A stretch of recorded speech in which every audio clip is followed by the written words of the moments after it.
The New Jersey Meadowlands on Wednesday night after being hit in the crotch by a lighter thrown from the audience. Rose was not seriously hurt, and after walking off stage about 2 hours into the band's usual 3-hour set, he said, quote, "I got my philosophy on this from Lemmy and Motorhead. Don't let them throw things at your show because it could happen at the next band's show and someone could get hurt."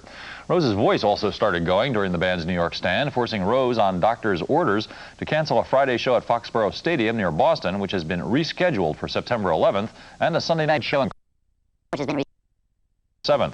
A concert in Minneapolis next Wednesday, however, is still on. Said Rose after reluctantly agreeing to the cancellations, "I'm bummed." We're going to step aside. Recent memory blew into the Canadian provincial capital of Montreal on Saturday night and ended in a riot after Metallica frontman James Hetfield was sent to the hospital with exploding pyrotechnic injuries, and Guns frontman Axl Rose abruptly ended his band's set with some ominous comments about the band's future. At least 8 police and 10 concertgoers sustained minor injuries in the melee that followed. A dozen arrests were made, and initial reports estimated damage to the stadium to nearby stores to total as much as $1 million. Things started going wrong about halfway through Metallica's set when a stage prop exploded, inflicting second-degree burns on James Hetfield's arms and legs. The band was forced to terminate its set, promising the crowd it would return to play a makeup show, and Hetfield was taken to a nearby hospital for treatment. When Guns N' Roses took the stage about 2 hours and 15 minutes later, according to Montreal Gazette rock critic Mark Lepage, who was in the audience, the band played about 6 songs before Axl Rose told the audience, quote, "We got it together in Europe only to have it come apart here. In case anyone is interested, this is going to be our last show for a long time." Rose then sang Double Talk and Jive, and then Civil War, and then walked off. Although press reports have blamed Rose's hasty exit on his ongoing throat problems, which have forced cancellation of 3 U.S. shows in the last 2 weeks, journalist Lepage says there was no announcement or explanation offered before the house lights suddenly came up. As the audience of 53,000 people filed out of the stadium, some 2,000 disgruntled concertgoers began to set fires, break into souvenir stands, smash windows, and overturn cars. Here's what a representative for the concert promoter said afterwards. The presenter's position is that there was a 45-minute set by Faith No More, an 80-minute set by Metallica, and a 55-minute set by Guns N' Roses. We have decided there is nothing further that our organization can effectively say at the present time. In fact, however, talks are scheduled for a possible makeup show this fall, while Guns N' Roses have had no comment on the incident yet. For another first-person point of view on the Montreal show, we've got Metallica drummer Lars Ulrich on the phone right now. How you doing, Lars? I'm good. I'm good. How is James? Is he still in the hospital? How bad was he burned? James is here in Denver with me, and he's, under the circumstances, doing incredibly well. I mean, it's a miracle. Everybody's saying it's a miracle that he got off, you know, with just burns on his arms and on his hands and a little bit up on his face. But, you know, considering he was pretty much engulfed in flames for about a full second, all the doctors are saying it's a miracle he got off as good as he did. And he's out here now in Denver with us, and there's a bunch of doctors and burn specialists and stuff like that that are attending to him out here. And like I said, under the circumstances, he's doing very good. He's very coherent. And how did something like that happen? Were the pyrotechnics in the same spot as they were every single night, yeah, or is that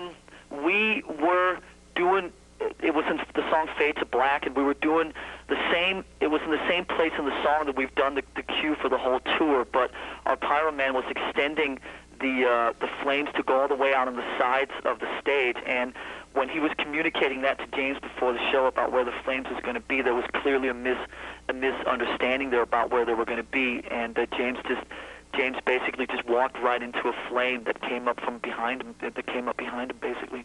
Well, we're glad he's okay. As far as the riots are concerned, were you there when the trouble started? Yeah, we were sitting eating dinner in our dressing room, and we were watching Guns on the monitor in our dressing room, and it was clear that they were not having you know, one of their better shows. And I actually went in to take a phone call in the dressing room, you know, to talk to our manager about James' situation, and then I was told that Axl had just walked off stage. And at that point, we were just told to, you know, stay in our dressing rooms, and we basically just kept to our dressing rooms, and just, you know, things didn't really get too out of hand inside the venue as far as I could see, but it was mostly up in the concourses and up, you know, kind of outside the place. And And so, but nothing much really nothing much was clearly evident from where we were inside the dressing rooms. And have you talked to any of the Guns N' Roses members since then? Do you know why they left the stage? Axl still didn't feel like he was, fully recovered with his throat stuff, and there's been, what we have out here is a combination of our PA and some of their monitors and stuff like that, and it's not been completely right yet for both bands, and Axl just didn't feel like he wanted to keep taking chances with his voice and stuff like that. And they've been going through like monitor guys like right, left, and central for the whole tour, and nobody had really been able to give him what they needed up on stage, and I knew that he had just come to the point where it was too much for him to deal with. Well, we know the Toronto show had to be canceled. Do you have any idea how many other shows have to be canceled and when you'll be playing again? Yeah, right now we're in a waiting situation.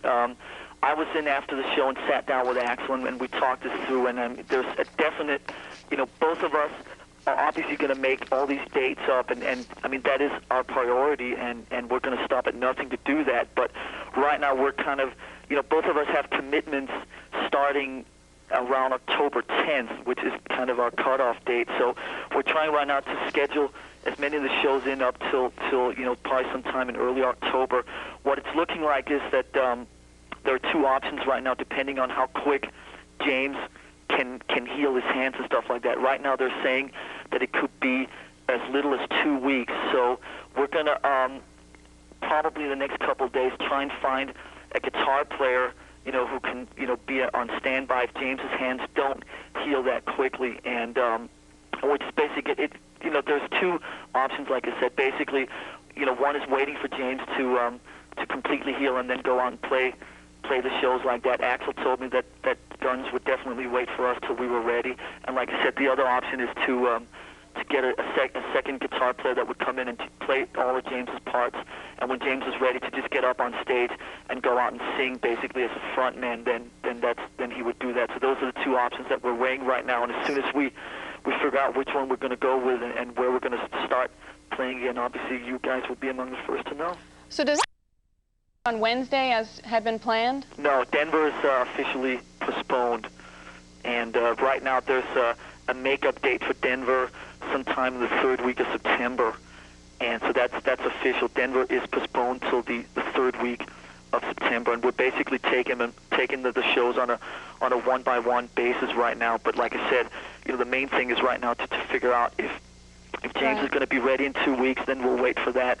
Okay, and, well, we hope he gets better as soon as possible. Yeah, Thanks for taking the time to talk to us. Of course, have us at any time. Bye-bye. Bye-bye. According to the latest word from the venue and the concert's promoter, damages were not as extensive as first thought, although no exact figure has yet been released. In Choose or Lose news, meanwhile...